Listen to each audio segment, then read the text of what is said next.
আসসালামু আলাইকুম। আজকে আলোচনা করব বুয়েট এমএসসি 2025-এর কমিউনিকেশনের এই ম্যাথটা নিয়ে। তো এখানে দেখেন আমাদের একটা মিউজিক সিগন্যালের কথা বলে দিছে।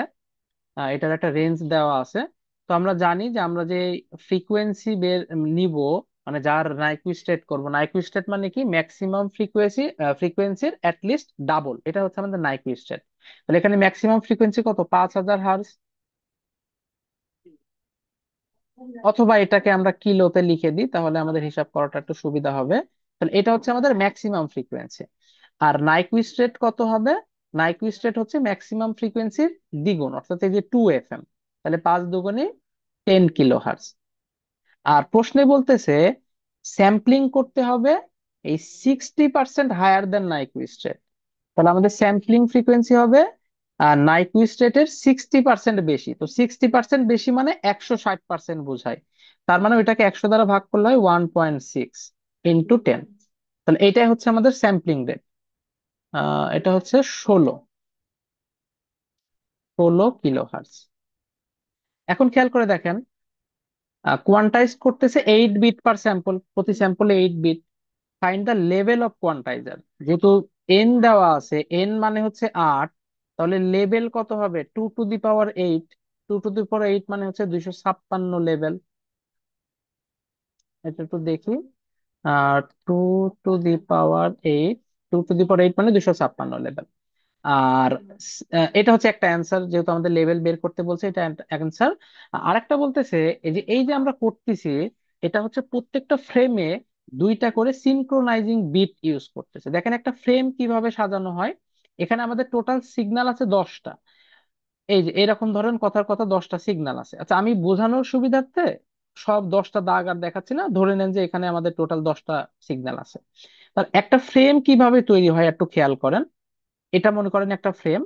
এই ফ্রেমে দুইটা বিট এক্সট্রা এখানে নেওয়া হচ্ছে।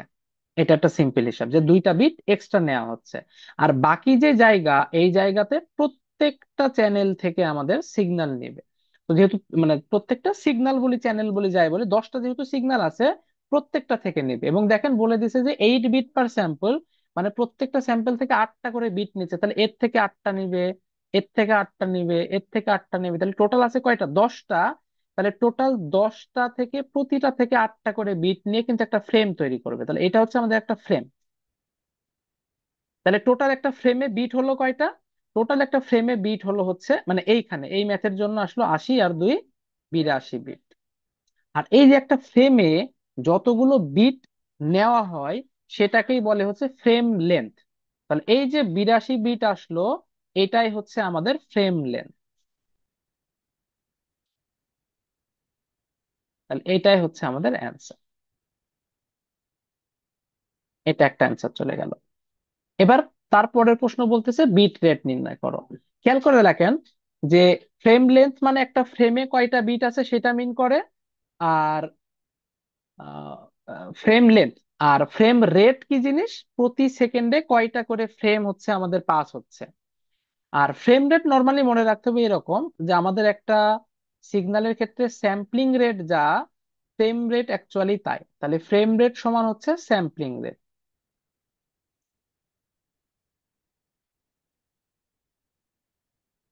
স্যাম্পলিং রেট কত? স্যাম্পলিং রেট দেখেন 16 কিলো হার্জ। তার মানে আমাদের ফ্রেম রেট হবে হচ্ছে 16,000, বা 16 কেও লিখলেও কোনো সমস্যা নাই, আমি 16,000ই লিখলাম। 16,000 ফ্রেমস পার সেকেন্ড। প্রত্যেক সেকেন্ডে 16,000 স্যাম্পল ফ্রেম যাচ্ছে। এক একটা ফ্রেম এতটুকু করে বিট নিয়ে যাচ্ছে। তাহলে বিট রেট কত হবে? এটা ঐকিক নিয়ম করলেও কিন্তু সূত্রটা বের হয়ে আসে। এক সেকেন্ডে 16,000 ফ্রেম যাচ্ছে, এক ফ্রেমে 82টা বিট যাচ্ছে। তাহলে এক সেকেন্ডে কতটা বিট যাচ্ছে? অবশ্যই 16,000 গুণ 82। তাহলে বিট রেট আমরা বলতে পারি frame rate into bit in each frame. তাহলে ফ্রেম রেট হচ্ছে আমাদের 16, আমি একবারে কিলোই বানাই দিলাম, 16 × 82, যেটা আসবে সেটা হচ্ছে কেবিপিএস এ আসবে। 16 × 2, এটা আসছে হচ্ছে 1312 কেবিপিএস।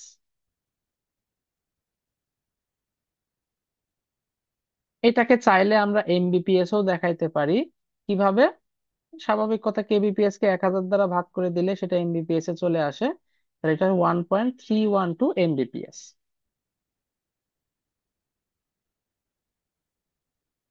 এটাই হচ্ছে আমাদের অ্যান্সার।